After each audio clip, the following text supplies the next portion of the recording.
Halo semuanya, selamat datang kembali di channel Pelet Indonesia. Di video kali ini, gue mau bahas tentang 10 penyebab karyawan itu bisa loyal di suatu perusahaan. Kita mulai dulu dari pertanyaan, kenapa sih banyak banget perusahaan yang gagal mempertahankan karyawannya, bahkan gagal mempertahankan karyawan terbaiknya? Salah satu alasannya adalah karena karyawan merasa tidak diperhatikan. Nah, detailnya seperti apa nih? Berikut ini gue mau share beberapa faktor penting yang gak boleh diabaikan oleh pemilik bisnis maupun oleh seorang manajer.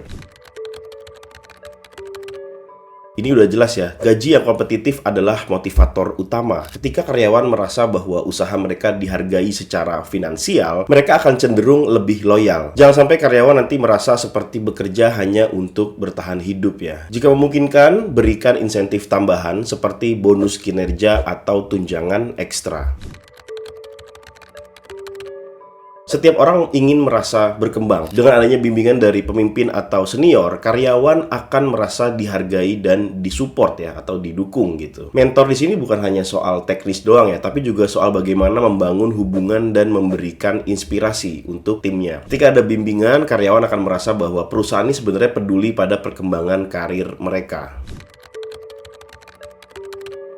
Karena kerja monoton itu pastinya bikin bosen. Karyawan ini sebenarnya butuh tantangan dan juga butuh challenge ya. Dan ini bertujuan untuk membuat mereka agar merasa lebih hidup dan juga bisa lebih berkembang. Berikan proyek-proyek tertentu atau tanggung jawab yang menantang ya, tetapi tetap realistis. Hal ini nggak hanya bisa meningkatkan skill mereka, tapi juga bisa membuat mereka merasa puas ketika challenge ini berhasil mereka selesaikan.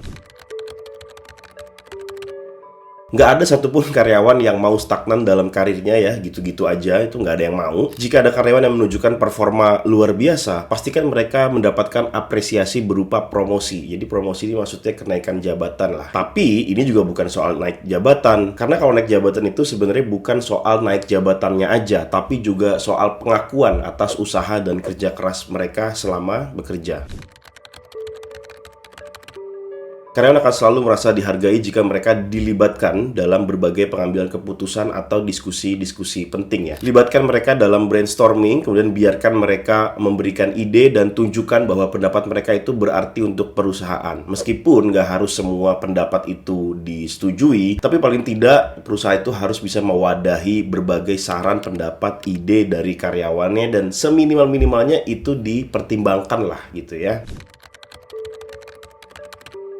Pengakuan sederhana seperti nice job, good work, kayak gitu-gitu ya. Atau terima kasih atas kerja keras kamu, atau thank you for your hard work, kayak gitu-gitu. Itu sebenarnya bisa membuat perbedaan yang cukup besar ya. Karyawan yang dihargai akan merasa termotivasi dan terus memberikan yang terbaik. Karena menurut gue apresiasi itu nggak harus soal bonus aja. Meskipun bonus itu atau yang sifatnya uang itu lumayan signifikan, tapi apresiasi verbal pun ini juga sangat berpengaruh. Karena kalau karyawan being valued gitu ya, ini sebenarnya mereka nggak sekedar merasa dihargai. Karena pada dasarnya karyawan itu ingin merasa bahwa keberadaan mereka di suatu perusahaan itu memberikan dampak yang besar kepada perusahaan ya. Dengan menunjukkan bahwa mereka memiliki peran yang penting di perusahaan dan memiliki juga dampak yang penting ya, dampak yang signifikan, loyalitas mereka akan meningkat dan mereka akan lebih bekerja ekstra lagi.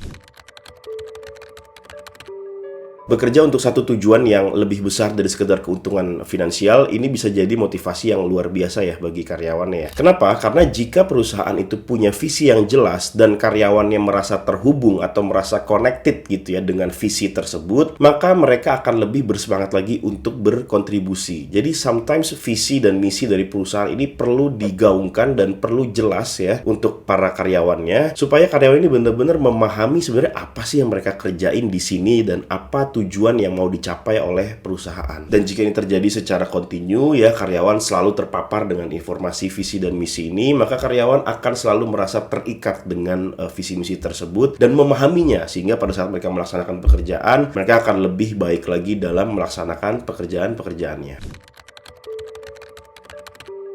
Karyawan ini sebenarnya perlu diberikan kepercayaan untuk mengambil keputusan dan melakukan inovasi. Jangan terlalu mengatur atau istilahnya itu micromanage gitu ya. Biarkan mereka punya kendali atas beberapa pekerjaan mereka sendiri. Meskipun sebagai atasan atau sebagai perusahaan tetap harus mengawasi, tetap harus mengontrol. Tapi dalam konteks ini gue mau share bahwa karyawan itu perlu diberikan ruang ya untuk bisa mengambil keputusan dan melakukan inovasi dan memberikan ide-ide baru supaya karyawan ini juga memiliki wadah untuk melampiaskan atau untuk memberikan atau untuk menumpahkan berbagai ide-ide bagus ya yang ada di pikiran mereka, dan mungkin ini juga bagus nantinya untuk si perusahaan.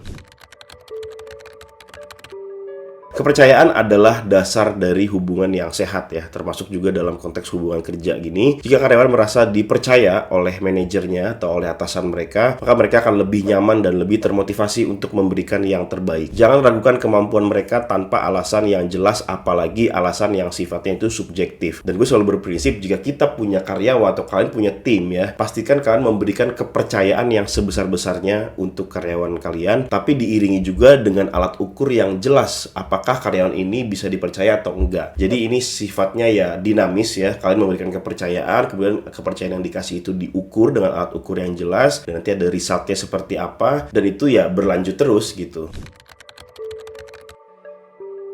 Oke, kesimpulannya kalau menurut gue karyawan itu bukan hanya mesin yang bekerja untuk menghasilkan keuntungan bagi perusahaan, karena karyawan ini adalah manusia yang memiliki kebutuhan dan juga keinginan yang harus dipenuhi ya. Ketika perusahaan mampu memenuhi kebutuhan karyawan, maka mereka akan lebih bertahan lama ya, dan bahkan menjadi pendukung utama dalam pertumbuhan bisnis perusahaan. Jadi jika kalian adalah pemilik bisnis atau pemimpin ya, atau leader dalam sebuah tim, mulailah fokus pada hal-hal yang tadi udah gue share, dan selalu ingat bahwa karyawan yang puas adalah kunci dari bisnis yang berhasil ya, atau bisnis yang sukses. Ya, buat kalian yang sekarang masih bekerja, coba deh kalian cek ya, apakah 10 poin ini adalah poin yang sudah dipenuhi oleh perusahaan? Apakah semuanya sudah terpenuhi atau hanya 1, hanya 2, hanya 3? Coba tuliskan di kolom komentar di bawah. Nah, buat kalian yang mungkin saat ini udah boring ya dengan pekerjaan kalian sekarang, karena mungkin ada beberapa poin yang gue share di video ini itu tidak diberikan oleh perusahaan dan kalian mau resign dan kalian pengen cari kerjaan baru, kalian cek aja link yang ada di kolom deskripsi di bawah, karena Path Recruiting Indonesia menyediakan berbagai lowongan kerja secara remote di overseas company yang company-nya ada di Amerika dan juga ada di Eropa. Di-apply sebanyak-banyaknya, disesuaikan dengan skill, pengalaman, dan juga expertise kalian, dan gue doakan semoga kalian bisa dapetin kerjaan secara remote yang benefitnya udah gue bikin banyak banget videonya di channel ini, jadi silahkan dicek lah ya. Ya, mungkin itu dulu untuk video kali ini. Jangan lupa di like videonya apabila kalian menyukainya. Jangan lupa juga di subscribe channel ini buat kalian yang pengen nonton video-video kayak gini lagi selanjutnya. Jangan lupa juga aktifkan bell notification-nya supaya kalian gak ketinggalan saat ada video baru di-upload. Terima kasih sudah menonton video ini. Gue Billy Dolmen dan sampai bertemu lagi di video selanjutnya.